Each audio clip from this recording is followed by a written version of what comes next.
बिस्मिल्लाहिर्रहमानिर्रहीम। अस्सलाम वालेकुम नाज़रीन, स्पेशल रिपोर्ट का आज का शुमारा लेकर मैं आपका मेज़बान आपकी खिदमत में हाजिर। नाज़रीन, स्पेशल रिपोर्ट में सबसे पहले बात करेंगे लेफ्टिनेंट गवर्नर मनोज सिन्हा ने कल Anantnag government medical college Anantnag का दौरा किया और वहां पे जो उनको दिखाई गई सूरत हाल मेडिकल कॉलेज के हवाले से उनको कहा गया यहाँ पे 40 ICU बेड्स हैं। इस हवाले से जो ही ये खबर बाहर आई तो लोगों में इस हवाले से चीमा गोइयाँ शुरू हुई है, क्योंकि अस्पताल में असल इस तरह के मामला नहीं है।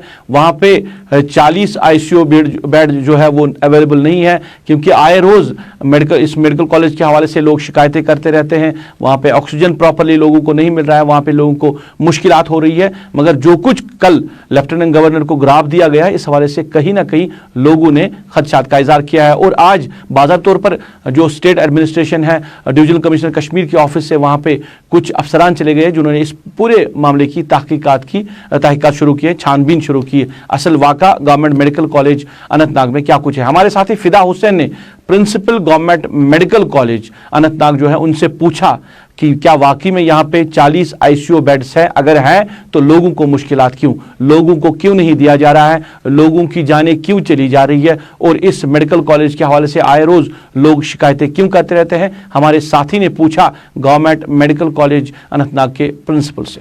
जो इंटेंसिव बेड होता है, ICU बेड जो होते हैं, उनमें एक बेड होता है जो मोटराइज्ड होता है, जो रिमोट से ऑपरेट होता है या मैनुअली ऑपरेट होता है, दोनों सूट से ऑपरेट होता है, जिस पे पेशेंट बैठता है, जो खुद हिल जुल नहीं सकता है, उसको हिलाने जुलाने के लिए वो होता है। दूसरा वो जो उसको मॉनिटर करते हैं patient, doctor personally second by second monitor या नर्स से बगैर नहीं कर सकती। वो मोटराइज वो होता है मैकेनिकल, एक मॉनिटर होता है जिसको बोलते हैं मल्टी पैरामीटर मॉनिटर्स, वो होता है। उसके साथ पेशेंट जुड़ा हुआ होता है तारों के जरिए से, जो दिखाता है रेस्पिरेशन कितना है, हार्ट रेट कितना है, उसकी ब्लड प्रेशर कितना है, उसका हार्ट रेट ECG कैसा है, और उसकी ऑक्सीजन सैचुरेशन कैसी है।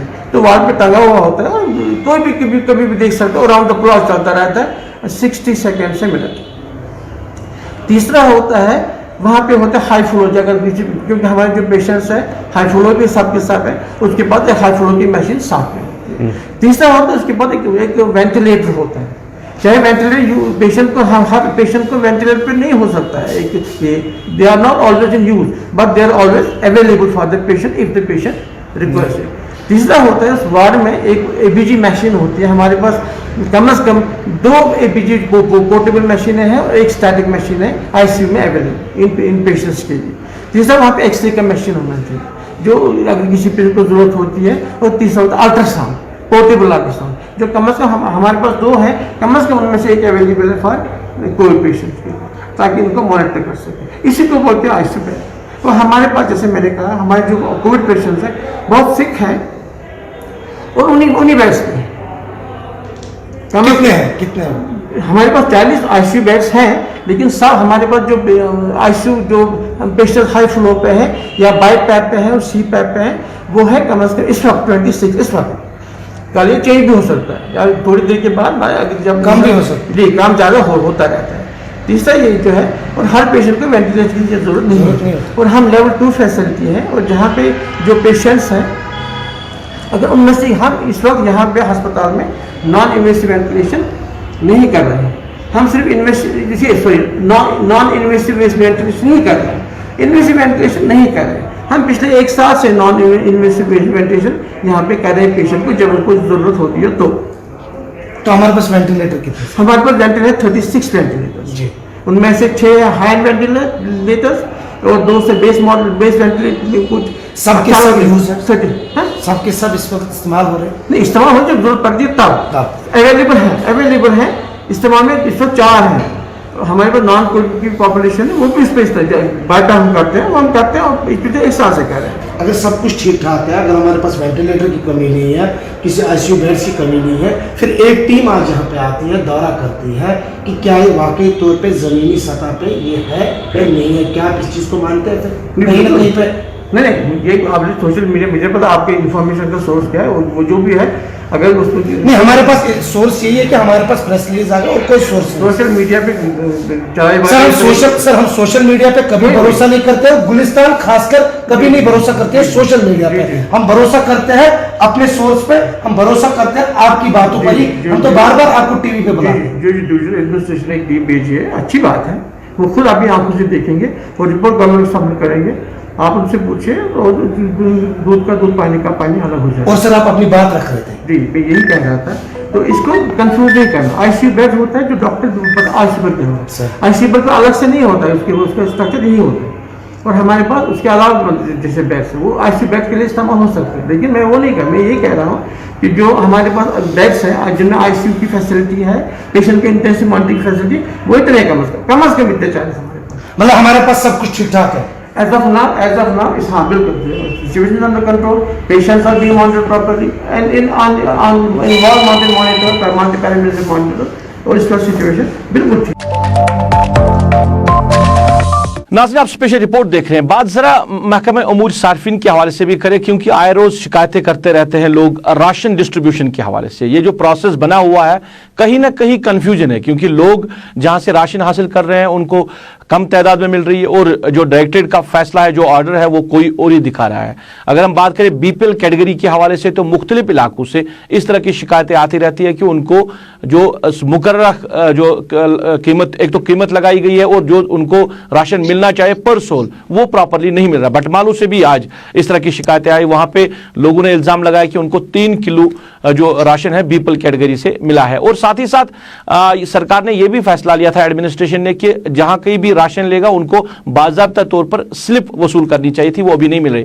डायरेक्टर उमूरी सारिफीन डॉक्टर अब्दुल सलाम मीर साहब हमारे साथ है बराह रास्त, इनसे बात करेंगे। और ये जो कंफ्यूजन बना हुआ लोगों में, कहीं लोग जो है वो सेटिस्फाई नहीं है जो उमूरी सारिफीन के जो फूड स्टोर्स पे उनको राशन मिल रहा है, उस हवाले से। डॉक्टर साहब, खैर मकदम है, आपका प्रोग्राम है। मैं जानना चाहूंगा, ये कंफ्यूजन अभी भी मुख्तलिफ इलाकों में है, और लोगों को, जैसे हम राशन के हवाले से बात करें, बीपीएल कैटेगरी में अगर उनको पर सोल 5 किलो मिलने हैं, तो कई लोग शिकायतें करते रहते हैं कि उनको 3 किलो या 4 किलो ही दिया जा रहा है। हाँ, ये शिकायतें हमारे पास भी आ रही हैं जी, और किसी में सदाकत भी है, जो हम देख रहे हैं ना जी, कि शिकायतों में सदाकत भी है।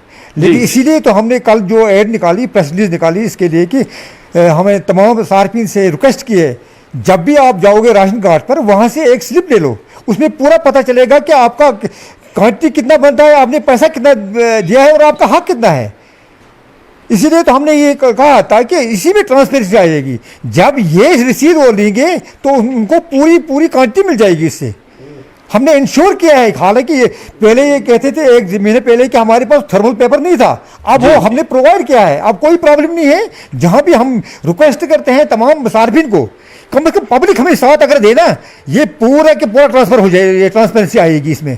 डॉक्टर साहब, ये भी जानना क्योंकि हमने उनको कहा भी है, अगर जो भी कोई रिलेक्टेंसी दिखाएगा, कोई स्टोर कीपर दिखाएगा, नहीं देगा उनको, हमें रिपोर्ट कीजिए कौन है, और उसको रसीद लेनी है उनको, यह उनका हक है। जी डॉक्टर साहब, अभी जो फ्री राशन की बात हो रही है, इसमें भी कहीं ना कहीं कंफ्यूजन है, प्रॉपरली लोगों को मिल नहीं रहा है। अगर हम बीपीएल कैटेगरी की बात करें तो 5 किलो पर सोल के हिसाब से देना है, और इसमें भी लोग शिकायतें करते रहते हैं कि कहीं 3 किलो, कहीं 2 किलो, कहीं 4 किलो दिया जा रहा है। बिल्कुल, यह शिकायतें भी हमारे पास आ रही है।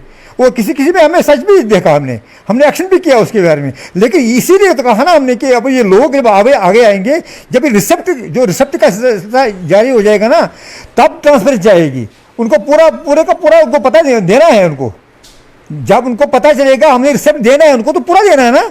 वो किसी भी जगह वो पेश कर सकते हैं वो रिसेप्ट। इसलिए हम लोगों से भी अपील करते हैं कि हमारे साथ ताउन करें, ताकि इसमें ट्रांसपेरेंसी ज़्यादा से ज़्यादा आएगी और उनका भी हक पूरा उसको मिल जाएगा। डॉक्टर साहब, अगर एक इंपॉर्टेंट मुद्दा ये भी इसमें आ रहा है कि जब बायोमेट्रिक की हम बात कर रहे हैं, और जब ऑनलाइन की हम बात कर रहे हैं, ऑनलाइन पोर्टल में कौन कितना राशन ले रहा है, जैसे सिस्टम आपके पास लगा हुआ है, और हमने ये भी सुना है कि अगर कोई 1 महीने का राशन नहीं लेगा, वो रिजर्व रहता है उसको दूसरे महीने के लिए। मगर रिजर्व नहीं रहेगा, वो लैप्स हो जाएगा। नहीं, अगर वो लैप्स हो जाएगा, क्या दूसरे महीने उस जो सारिफ है उसको वो मिलेगा, वो राशन नहीं मिलेगा, वो लैप्स हो जाएगा। मतलब हर महीने फिर राशन लेना जरूरी है। हर महीने उसको लेना है अपना राशन। जी बिल्कुल, वो तो लैप्स हो जाएगा, उसको नहीं मिलेगा दूसरे महीने में। दूसरे महीने का मिलेगा। नहीं, पहले हमने जब पहला मिला उसने नहीं लिया है। देखिए, ये तो गलती नहीं, ये तो उसकी गलती है जी, क्योंकि हमें वहां से जब पॉस ट्रांजैक्शन हो जाती है तो हमें गवर्नमेंट ऑफ इंडिया को पता चलता है कि किसने लिया है। जो जिसने नहीं लिया है वो तो रिजर्व रहेगा, वो तो लैप्स हो जाएगा, उसको नहीं मिलेगा।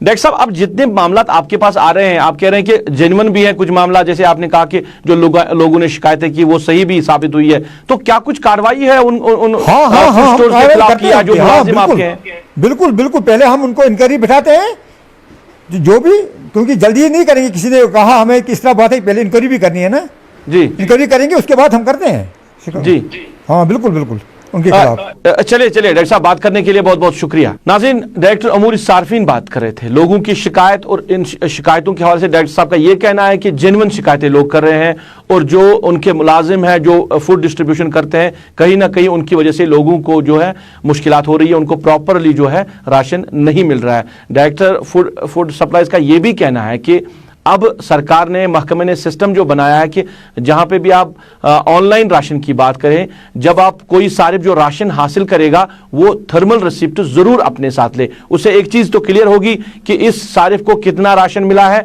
और किस रेट पे मिला है, इसने कितना पैसा दिया है, सारी चीजें जो है इस थर्मल रिसिप्ट में उनको जो है मिलेगी, और इससे सिस्टम बेहतर होगा। लोगों से भी उन्होंने गुजारिश की, जहां कहीं भी इस तरह की वायलेशन होगी, अगर लोगों को 5 जून के बाद कहीं पे भी अगर उनको ये थर्मल रिसिप्ट नहीं दिया जाएगा तो वो महकमा उमूर सार्फिन के जो डायरेक्टर हैं उनके ऑफिस में शिकायत दर्ज कर सकते हैं, क्योंकि सिस्टम को बेहतर करने के लिए ये इकदाम बहुत जरूरी है।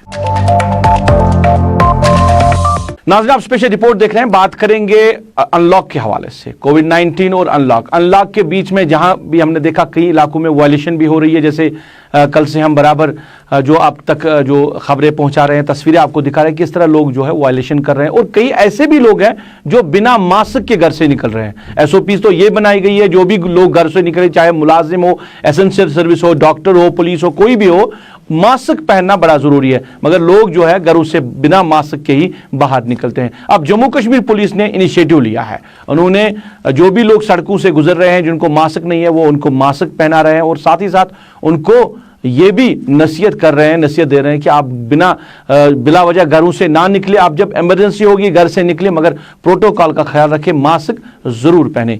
एसपी साउथ इस हवाले से बात कर रहे हैं, क्या कह रहे हैं हम आपकी नजर कर रहे हैं। जम्मू कश्मीर पुलिस की तरफ से आज एक स्पेशल ड्राइव हो रही है मास्क को लेकर, और खासतौर पर कोविड का कहर भी जारी है। एक अच्छी कोशिश। हमारे साथ एसपी साउथ सजाद साहब, आपको वेलकम।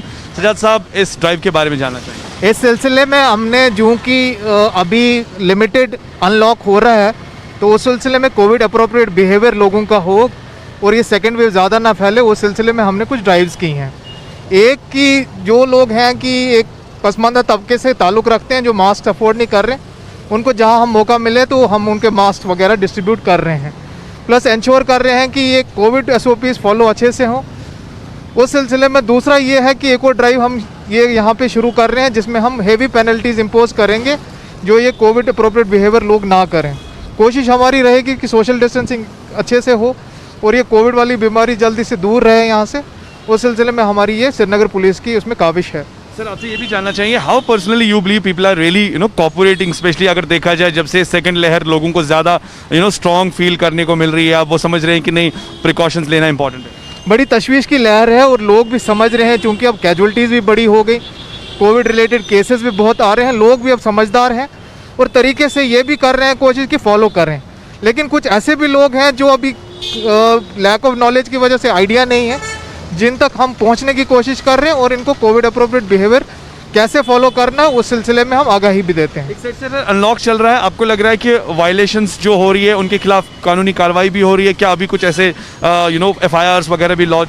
रेगुलर हम कोविड रिलेटेड जो हैं, जो DC साहब या डिज़ास्टर मैनेजमेंट अथॉरिटी के तहत ऑर्डर्स हुए हैं, उनके खिलाफ वर्जी के तहत हम पर्चे भी दे रहे हैं और जहाँ जहाँ मौका मिलता है हम हेफ्टी फाइन्स भी करते हैं, और ये ड्राइव तब तक जारी रहेगी जब तक पूरा अनलॉक ना हो। बहुत बहुत शुक्रिया। Thank you. हमने बात की यहाँ पर एसपी साउथ सजाद साहब से, और इनका मानना है कि जम्मू कश्मीर की जो पुलिस की जो कोशिश रहती है ख़ास तौर पर लोगों की भलाई के लिए रहती है, और फिलहाल बात करें कोविड के इस लहर को रोकने के लिए मास्क का एक स्पेशल ड्राइव लिया जा रहा है, और लोगों से भी इनकी यही अपील है कि मुकम्मल तौर पर पूरी तरह से SOP गाइडलाइंस को फॉलो करे, और जो वायलेशंस करेगा उनके खिलाफ हमेशा कानून है, और कानून की खिलाफ वर्जी जो करेगा उनके खिलाफ कानूनी कार्रवाई भी की जाएगी। विद वीडियो जर्नलिस्ट समीर वानी के साथ सईद इरफान फाजिल, गुलिस्तान न्यूज, श्रीनगर कश्मीर।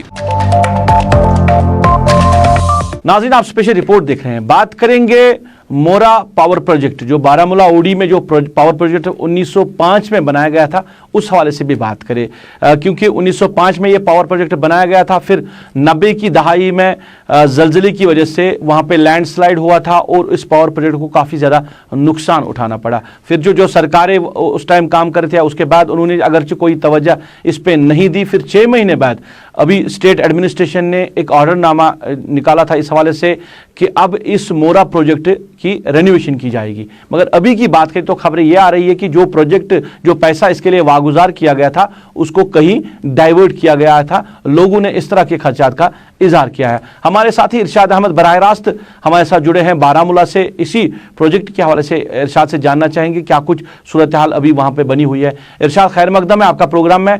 जरा बताइए इस मोरा पावर प्रोजेक्ट के हवाले से, जब 90 की दहाई में यानी 1990 में जब लैंडस्लाइड हुआ था या जलजले के बाद जब इसको नुकसान उठाना पड़ा तो कितना ज्यादा नुकसान हुआ था? क्या ये पावर प्रोजेक्ट 90 के बाद काम कर रहा था या बंद पड़ा हुआ था? जी बिल्कुल रूप, अगर हम शुमाली कश्मीर के ज़िले बारामूला के इस पावर प्रोजेक्ट के हवाले से बात करें, क्योंकि ये 115 साल तवारीखी पन बिजली पावर प्रोजेक्ट जो तबाही के दास्तान खुद बयान कर रहा है। कस्बे बारामूला से तकरीबन 35 किलोमीटर की दूरी पे जो मोहरा पावर प्रोजेक्ट जिसकी बुनियाद 1905 में डाली गई थी, जो आज मुकम्मल तौर पर जो है तबाह व बर्बाद हो चुका है। क्योंकि अगरचे देखा जाए ये हिंदुस्तान का सबसे पहला और बड़ा पावर प्रोजेक्ट था और 4 मेगावाट जो उस वक्त बनाया गया था, इसकी जो फ्रेम आउट जो उस वक्त निकाला गया था वो आउटपुट दे रहा था 9 मेगावाट, यानी कि 9 मेगावाट दे रहा था। उसके साथ साथ देखा जाए 1990 की बात करें, 1990 में जो अर्थक्वेक आया था, चाहे लैंडस्लाइडिंग की बात करें, उसकी वजह से इस प्रोजेक्ट पे काफ़ी असर पड़ा और काफ़ी नुकसान से दो चार होना पड़ा। और अगरचे देखा जाए इस प्रोजेक्ट के हवाले से, क्योंकि ये बिल्कुल डिफंग हो चुका था, उसके बाद जो है ज़िला इंतज़ामिया खुसूसन जो उस वक्त सरकारें थी, चाहे हम नेशनल कॉन्फ्रेंस की बात करें या PDP सरकार की बात करें या कांग्रेस या BJP जो यहाँ पे रह चुकी है उन दिनों, उस टाइम पे, चाहे हम MLAs की बात करें, उन्होंने इसके ऊपर जो है कोई तवज्जो नहीं दी गई। हालांकि अगर जो देखा जाए आज से तकरीबन मैं एक चीज जानना चाहूंगा, जब 1990 में इसको नुकसान उठाना पड़ा लैंडस्लाइड की वजह से या जलजले के वक्त इसको काफी नुकसान हो, फिर ये काम कर रहा था या इसको बंद कर दिया गया था? नहीं, ये बिल्कुल डिफंक हो चुका था, ये बंद हो चुका था। क्योंकि फिर बाद में जो है हम वहाँ पे गए, हमने मुख्तलिफ लोगों के साथ बात की, ज़िला इंतज़ामिया के नोटिस में भी लाया था। उस टाइम ज़िला तरक्याती कमिश्नर यहाँ पे डॉक्टर GN इतू थे, हालांकि उनके नोटिस में भी लाया था। उन्होंने हमें यकीन दहानी दिलाई थी इसके ऊपर जो हम जल्द से जल्द काम लगाएंगे। उसके बाद जो है कुछ महीनों के बाद जो है इस पे जो है कुछ फंड्स भी आए थे और लोगों का यही कहना है कि आज तक जो है इसके ऊपर जो है काम नहीं लगाया गया। बल्कि मैं आपको बता दें, चलो अगर हम इस मोरा पावर प्रोजेक्ट के हवाले से बात करें, क्योंकि ये पहला पावर प्रोजेक्ट था, क्योंकि अगर पिछली दफ़ा ज़िला इंतज़ामिया के साथ साथ जो यहाँ के मुतल्लिका महकमे, चाहे हम NHPC की बात करें, इसके ऊपर जो कुछ फंड्स भी आए थे, हालांकि वो फिर बाद में जो है दूसरे प्रोजेक्ट्स पे लगाए गए।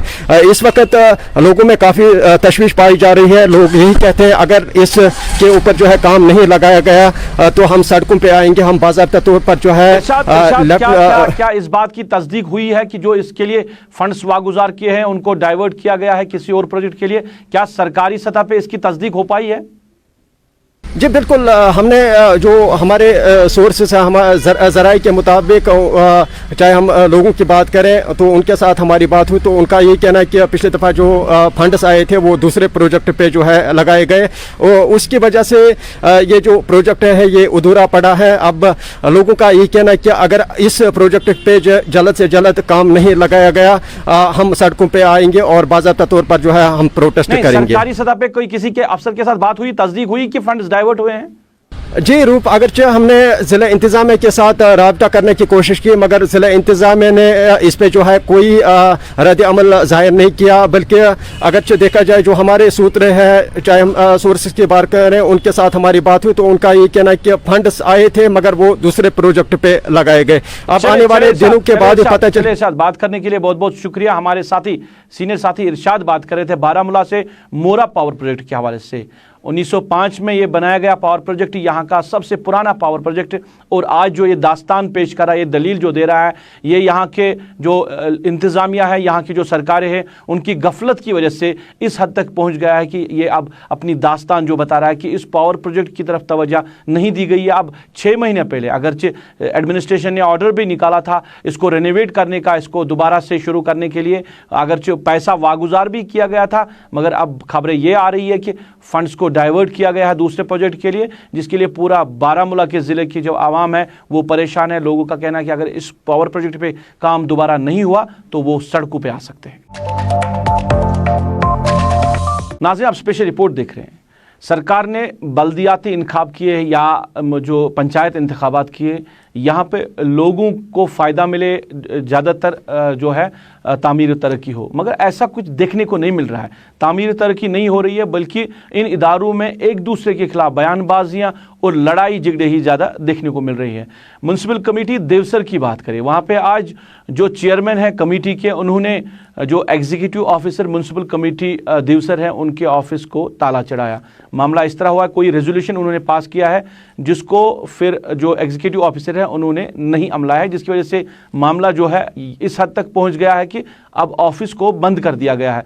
जहां लोग ग्रीवेंसेस के लिए जाते हैं, जहां लोगों के मुश्किलात है, क्योंकि कंस्ट्रक्शन का मामला हो तो ये इसी ऑफिस में लोगों को जाना है। सारे मामला एक तरफ, दूसरी तरफ ऑफिस को बंद रखा गया है। पहले हम सुनते हैं बात जो म्यूनसिपल कमेटी देवसर के चेयरमैन है वो क्या कह रहे हैं इस हवाले से, क्यों उन्होंने ऑफिस को बंद किया, क्या असल मामला है। फिर प्रदर्शन किया। कल मेरे ईओ साहब ने कहा जो आप रेजोल्यूशन पास करते हो, ये छोटी मोटी असेंबली होती है, असेंबली में जो रेजोल्यूशन पास होता है, ईओ साहब ने कहा कि मैं वो आगे मेल ही नहीं करता। मैं चाहता हूँ डायरेक्टर अर्बन लोकवाड़ी डीसी साहब कुलगाम से कि इसकी इन्वेस्टिगेशन होनी चाहिए। अगर हम इस टाउन की तामीर तरक्की के लिए रेजोल्यूशन पास करते हैं, जब वो आगे मेल ही नहीं होता तो इस टाउन की तामीर तरक्की कैसे होगी। और जो यहाँ पे इलीगल अपॉइंटमेंट हुई है इसकी भी इन्वेस्टिगेशन होनी चाहिए। मैं चाहता हूँ यहाँ का पूरा रिकॉर्ड, मैं डायरेक्टर मैडम से रिक्वेस्ट करता हूँ, अपील करता हूँ कि यहाँ का पूरा रिकॉर्ड जब्त होना चाहिए और यहाँ उनको देखना चाहिए कि यहाँ क्या हाल है। ये प्रोटेस्ट तब तक रहेगा जब तक ईओ साहब को वो अटैच नहीं करेंगे डायरेक्टर ऑफिस और उसका सस्पेंशन ऑर्डर नहीं निकलेगा वहां से, तब तक ये प्रोटेस्ट जारी रहेगा, तब तक ये ताला ऑफिस को नहीं खुलेगा। चेयरमैन की बात आपने सुनी। अब एग्जीक्यूटिव ऑफिसर जो म्यूनसिपल कमेटी देवसर के हैं वो भी अपना पक्ष रख रहे हैं, वो भी बात कह रहे हैं कि जो उन्होंने जो मेमोरेंडम बनाया था या जो भी मामलात हुए थे इस हवाले से उनको क्यों आगे नहीं लाया गया है, उनको क्यों नहीं अमलाया गया है, इस पूरे मामले पे बात कर रहे हैं executive officer municipal committee Devsar. क्योंकि आप यहाँ पे आए और आपने खुद ही यहाँ पे देखा है कि हमारे जो प्रेसिडेंट यहाँ पे उसने ताला लगाया है। जो रीजन आपने खुद भी देखे होंगे कि वो क्या रीजन लगा रहे हैं कि हमें, मैं जम्मू गया था प्रिंसिपल सेक्रेटरी के साथ, वहाँ पे मैंने मीटिंग की थी और वहाँ पे मेरा एक्सपेंशन हो गया। ये यहाँ पे वहाँ पे 4 दिन या 6 दिन रह गए। ये कॉमन सेंस है, वहाँ पे एक्सपेंशन तो होता ही जाएगा, लेकिन हमारे पास यहाँ पे कोई ऐसा ऑर्डर नहीं है कि कोई हमारा यहाँ पे काउंसलर बाहर जाएगा, जो उसको वहाँ पे खर्चा आएगा तो हम यहाँ से किसी अकाउंट में डालेंगे। ऐसा कोई रूल नहीं है। देखिए, मैंने अभी भी कह दिया कि जो भी ये रेजोल्यूशन पास करते हैं यहाँ पे, मैं एक्ट कर रहा हूँ उनके हिसाब से। फॉर एग्जाम्पल मैंने आपको कहा था, उन्होंने कहा कि हमारे यहाँ पे सिक्योरिटी की प्रॉब्लम है, को हमें कैमरा चाहिए, तो मैंने कैमरा लगा दिए कि आप ऊपर देख सकते कैमरा लगे हुए है। उन्होंने बोला कि हमें यहाँ पे रिनोवेशन करानी है, फॉर एग्जाम्पल ये टाउन हॉल की, और रिनोवेशन भी हो गई। इलेक्ट्रिफिकेशन अभी चल रही है, यूनिफॉर्म हमें लाया स्लीपर्स के लिए, फिनाइल लाया हमने, मतलब सैनिटेशन के लिए जो भी चाहिए हमने वो ला दिए। कोविड के लिए मास्क चाहिए थे वो लाए हमने, सैनिटाइजर लाए हमने। ऐसे हालात में ताला लगाना ठीक नहीं है। देखिए, बैठ के वही चीज़ें निगोशिएट कर सकते हैं या सुलझाया जा सकते हैं जो लीगली करेक्ट हो, लीगली राइट हो। जो हमारा अपना जो कि म्यूनसिपल एक्ट होता है यहाँ पे, हम उसके हिसाब से चलेंगे। अगर उसके हिसाब से बोलेंगे, हम चाहने कोई एतराज़ नहीं है और हम चलते भी है उसी के हिसाब से, हम उससे बाहर नहीं निकल रहे हैं।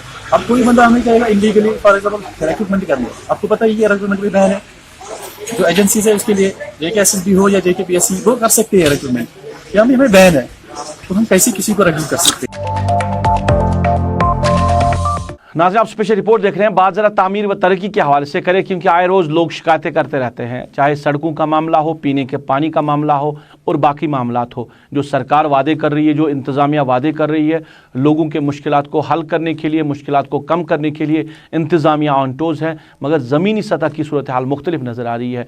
सब्दन गलवानपुरा का इलाका, जो सड़क वहाँ से गुजर रही है, जो इस सब्दन से लेकर रोड जो गलवानपुरा सोहबुक जाता है, रोड जो है काफ़ी खस्ता है और सड़क पे पानी जमा हो रहा है, जिसकी वजह से लोगों को चलने फिरने में मुश्किलात हो रही है। ड्रेनेज सिस्टम नाकारा होने की वजह से भी ये जो सड़क है ये खस्ता हो चुकी है और साथ ही साथ जो महकमा PHE ने पाइप बिछाई थी, उस पाइप में लीकेज की वजह से भी इसको काफ़ी ज़्यादा नुकसान उठाना पड़ा। अब लोग जो है मामलात को लेकर पहले RNB, फिर ड्रेनेज जो डिपार्टमेंट है और फिर PHE, सारे जो महकमे हैं उनके पास जाएंगे, तभी ये रोड जो है ठीक हो सकता है। इस तरह के खदशात का इज़हार लोग कर रहे हैं। चलने फिरने में दिक्कत आ रही है लोगों को, मगर इंतज़ामिया जो है वो खामोश बैठी तमाशा देख रही है।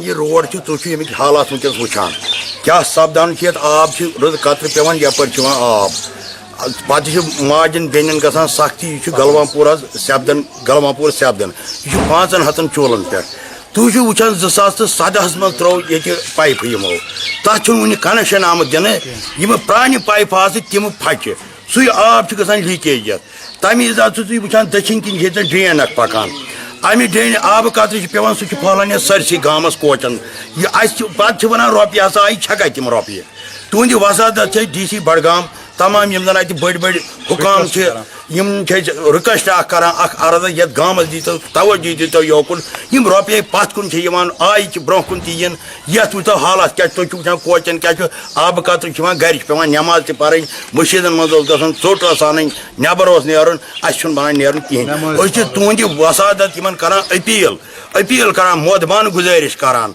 मजलूमन करो ये नजर सानिया ये दीतो नजर ये सड़क वस हालत गमत शुर फट कोच गई तबाह तो जनाब मोहतरम सोन यह दाद बेदाद बोदान यम हाकिम तो अस गया चलिए नाज़रीन, ये था आज का स्पेशल रिपोर्ट। आज के स्पेशल रिपोर्ट में बस इतना ही। मुझे मेरी पूरी टीम के साथ, मेरे कैमरा पर्सन आबिद कादिर, मेरे ऑनलाइन एडिटर खालिद मुश्ताक के साथ इस वादे के साथ दीजिए इजाज़त। आप अपना ख्याल रखेंगे, हमें अपनी दुआओं में याद रखेंगे।